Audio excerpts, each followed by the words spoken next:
soon, and I'm here today with Sonja Wingard, one of the founders of Animals as Natural Therapy. Thank you so much for meeting with me today, Sonja. I really appreciate it. You're welcome. So, if you don't mind starting, just telling me a little bit about Animals as Natural Therapy and just what you do here. Okay, we're a nonprofit organization, and we started out working with youth who were considered at risk because of difficult family lives or just challenges, various challenges maybe they were born with, or maybe their environment was tough. And we would put kids with animals and we'd see cool things happen. So we started this organization just to bring more children here. Now we work with veterans, and we work with teenage girls who are in drug and alcohol recovery. We've worked with parenting programs for young women who had addictions and wanted to get their kids back and had their kids taken away. We do some adult programs, some corporate. We could work with corporations helping people learn team building through horses. But our biggest focus is kids, and our biggest population is low income. About 90% of the youth who come here are low income on reduced or free lunches. And so they're getting an opportunity to really develop their strengths. At Animals as Natural Therapy, you are challenged. And then at the end of the day, you're asked, what challenge did you have? What did you do about that challenge? How'd you handle it? What'd you learn from it? And then we also go one step further and say, how might that help you back home or at school or with your friends? Because you not only are empowered to see your strengths and how you've overcome challenges, but you're also looking a lot at how your behavior and choices affect other people. And that's a good thing for all of us to have to do. Sounds like it. Yeah. So it seems like you work with a very broad range of different clientele, and that basically the biggest thing here is to learn how they can overcome their challenges and move forward with their lives. Yes. Great. So what types of animals do you work with here? We have a lot of horses, 12 right now, a llama, 2 goats, a bunch of chickens, rabbits, dogs, cats. The bulk of the time, a lot of time, most groups spend some time with horses, not necessarily riding them. A lot of groundwork is done where building a communication system between you and the horse and a mutually respectful situation between you and this 1,000-pound animal is really important. And so that's pretty much what we do. The small animals, they go with lots of school groups to nursing homes and elder centers. So they bridge a gap, a generation gap between the youth and the elders, and it gives them something to talk about.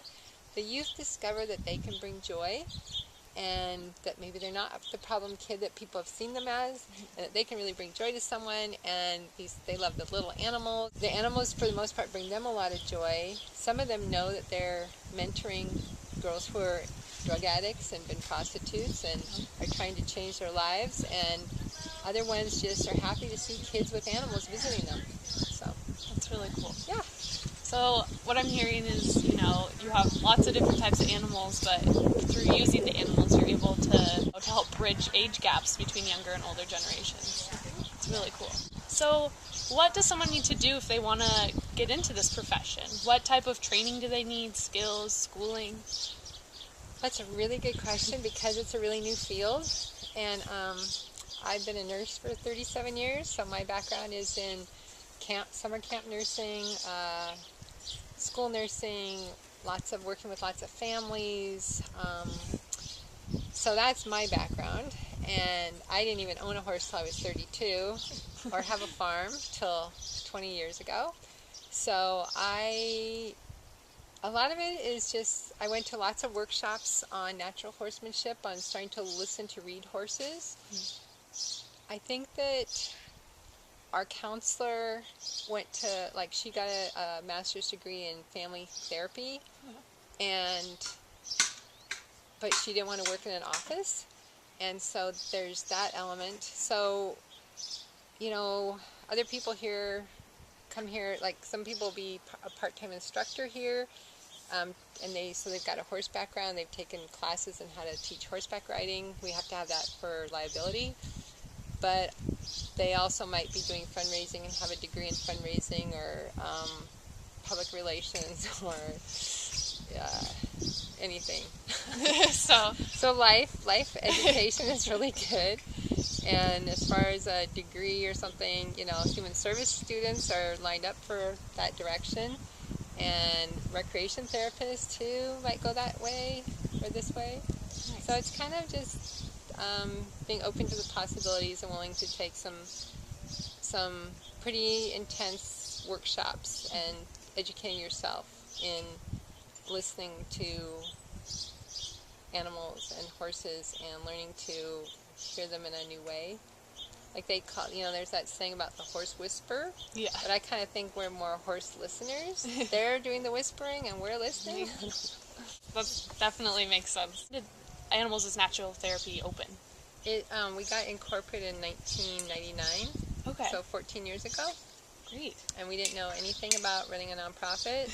I'd always worked for bigger institutions and agencies. And so we had to learn from the very basic. There's Senior Corps retired executives. They loan you smart people who can come out and help you learn to write a business plan and put together bylaws and come to some board meetings and help you learn how to create a board. And so we've had a lot of trainings over the years. Like I just now, an hour ago, was at a workshop on fundraising, estate planning, and it's was nearly free workshop.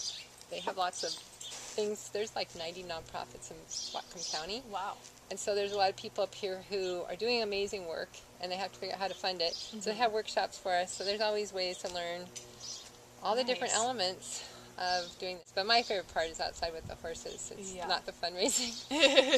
But it's that still wouldn't part happen of it. Unless we did that. Yeah. Yeah. We have to get people hearing about what we do and making it happen because our kids are low income. I mean, there's lots of places across the country and the world where horses especially are used for helping people have amazing growth experiences, but those are very expensive programs, and it's not open to the population that we serve. So we're really unique that way, in that we give this opportunity for animals to get close to people and bond. And so our animals are really special because they have a lot of people to deal with day in and day out. I mean, like probably 30 volunteers a week and 30 or 40 youth or adults a week.